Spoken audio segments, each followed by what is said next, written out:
Legal matters advocate Fakhruddin Khan के साथ। Hello दोस्तों, आज मैं आपके सामने चेक बाउंस केसेस में कैश ट्रांजैक्शन के मुद्दे पर बोलने जा रहा हूं। हाल ही में केरल हाईकोर्ट ने एक आदेश दिया है जुलाई 2025 में।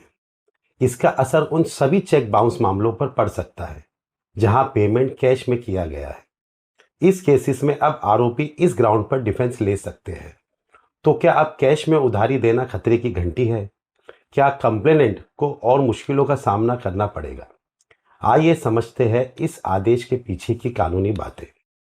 जी दोस्तों, आज के एपिसोड का टॉपिक है चेक बाउंस मामलों में कैश ट्रांजैक्शन का इम्पैक्ट। जैसे कि हम जानते हैं पहले से ही चेक बाउंस मामलों में कोर्ट की स्थिति क्या है। कोर्ट ओवरबर्डन है। प्राइवेट इंस्टीट्यूशन, बैंक्स और आम नागरिक इन मामलों में वर्षों से न्याय की प्रतीक्षा कर रहे हैं।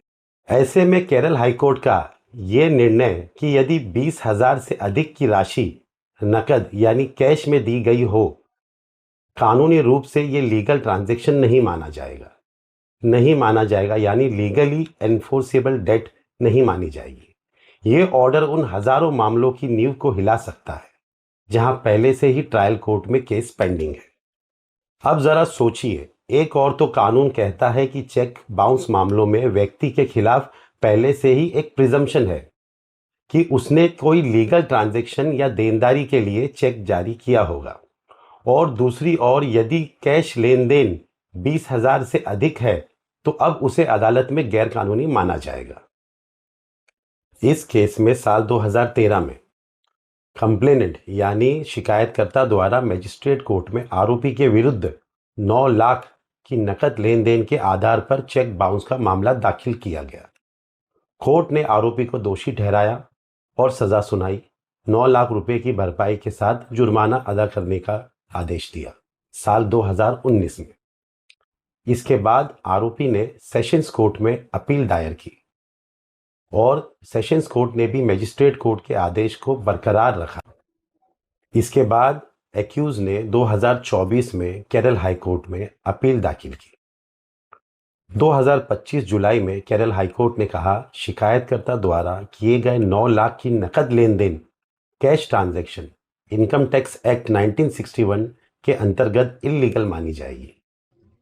केरल हाईकोर्ट ने आरोपी के पक्ष में निर्णय दिया यानी सेशंस कोर्ट और जेएमएफसी मजिस्ट्रेट कोर्ट के ऑर्डर को रिजेक्ट कर दिया और आरोपी को दोष मुक्त घोषित किया।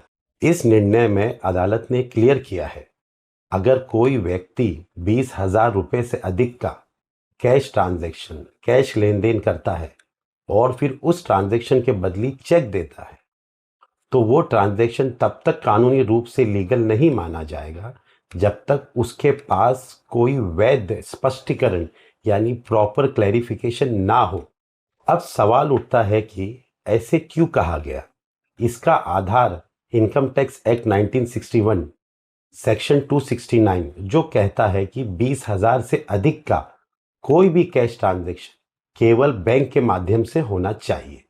अगर इस नियम का उल्लंघन किया गया तो उसे गैर कानूनी माना जाएगा। दोस्तों, आई थिंक अगर कोर्ट ये टॉपिक को क्लियर कर देती कि यदि नकद लेन देन वास्तविक था और दोनों पक्षों द्वारा स्वीकार किया गया तो केवल इनकम टैक्स कानून के उल्लंघन के आधार पर उस पर से सेक्शन 138 यानी चेक बाउंस केसेस का प्रोटेक्शन नहीं छीना जा सकता। Thank you.